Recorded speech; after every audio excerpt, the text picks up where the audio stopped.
Hi friends, welcome to my channel. ఈ రోజు మరొక కొత్త ఇంట్రెస్టింగ్ స్టోరీతో మీ ముందుకు వచ్చాను. నా ఛానల్ ని సబ్స్క్రైబ్ చేసి అలాగే బెల్ ఐకాన్ ని కూడా క్లిక్ చేయండి. ఇంకా స్టోరీలోకి వెళ్ళిపోదామా? చాలా చాలా కాలం క్రితం పొట్లకాయంత ఊరి పక్కనే ఒక గుమ్మడికాయంత పెద్ద రాజ్యం ఉండేది. ఆ రాజ్యంలో వంకాయంత రాజు పాలించేవాడు. కాస్త ముక్కుసూటి కానీ న్యాయంగా ఉండేవాడు. అతని పక్కన ఉల్లిపాయంత రాణి, తెలివి కరుణ రెండు కలిసిన వాళ్ళు. రాజ్యాన్ని కాపాడేవాడు పొట్లకాయంత పోలీస్. బయటకు భయపడేలా కనిపిస్తాడు, కానీ హృదయం మాత్రం బంగారం. గ్రామంలో ఉసిరికాయంత చిన్న అబ్బాయి ఉంటాడు. అందరికంటే ఎక్కువగా గమనించేవాడు. అన్ని నోట్లో పెట్టుకొని తిరగడు. సమయం వచ్చినప్పుడు మాత్రమే మాట్లాడతాడు. అక్కడే బెండకాయంత దొంగ కూడా ఉంటాడు. అతను చెడ్డవాడు కాదు, పేదరికం వల్ల దారి తప్పినవాడు. ఒక రాత్రి రాజబండారం దగ్గర చిన్న శబ్దం వచ్చింది. పొట్లకాయంత పోలీస్ కళ్ళు తెరుస్తాడు ఎవరు అని. కానీ చీకట్లో ఒక ఆకుపచ్చ నీడ పరుగు తీస్తుంది. ఉదయం అయ్యేసరికి బంగారు విత్తనాల సంచి మాయం. వంకాయంత రాజు కోపంతో, ఇది నా రాజ్యంలో ఎలా జరిగింది అని అడుగుతాడు. పొట్లకాయంత పోలీస్ తల వంచి, దొంగను పట్టుకుంటాను మహారాజా అని అంటాడు. అందరూ అనుమానంతో చూస్తారు బెండకాయంత దొంగ వైపు. కానీ ఉసిరికాయంత అబ్బాయి ఏదో గమనిస్తాడు. నది తీరంలో వింత అడుగుజాడలు. రాజ్యసభలో మిరపకాయంత మంత్రి ఉంటాడు. ఈ దొంగతనం బెండకాయ వాడు చేశాడు అని అంటాడు. అతని మాటల్లో ఘాటు ఉంది, కానీ కళ్ళల్లో భయం కూడా ఉంది.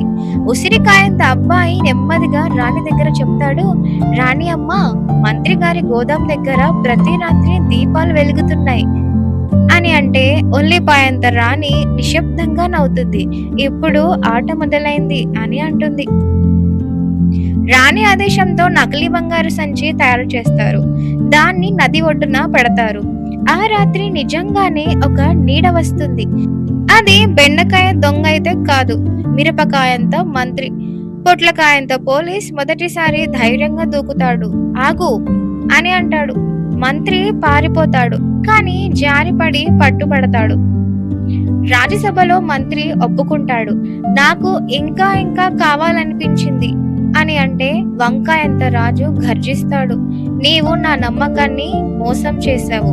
బెండకాయంత దొంగ ముందుకొచ్చి, రాజా, నేను దొంగనే, కానీ ఈ దొంగతనం నేను చేయలేదు అని అంటాడు. ఉసిరికాయంత అబ్బాయి అన్ని ఆధారాలు చూపిస్తాడు. ఉల్లిపాయంత రాణి అంటుంది, శిక్ష ఒకటే మార్గం కాదు, మిరపకాయంత మంత్రికి కఠిన శిక్ష విధిస్తారు. ఇంకా బెండకాయ దొంగకు రెండవ అవకాశం ఇస్తారు. రాజు తోట కాపలాదారు ఉద్యోగం అన్నమాట. అయితే పొట్లకాయంత పోలీస్ రాజ్య రక్షకుడిగా ప్రమోట్ అవుతాడు. ఇంకా ఉసిరికాయంత అబ్బాయి రాజ్యసభ సలహాదారుడు అవుతాడు. రాజ్యం మళ్ళీ సంతోషంగా మారింది. వంకాయంత రాజు ప్రకటిస్తాడు, ఈ రోజు నుంచి ప్రతి చిన్నవాడి మాటకు విలువ ఉంటుంది అని. ఉల్లిపాయంత రాణి నవ్వుతుంది. పొట్లకాయంత పోలీస్ గర్వంగా నిలుస్తాడు. ఉసిరికాయంత అబ్బాయి తల్లి చేతి పట్టుకొని చూస్తాడు.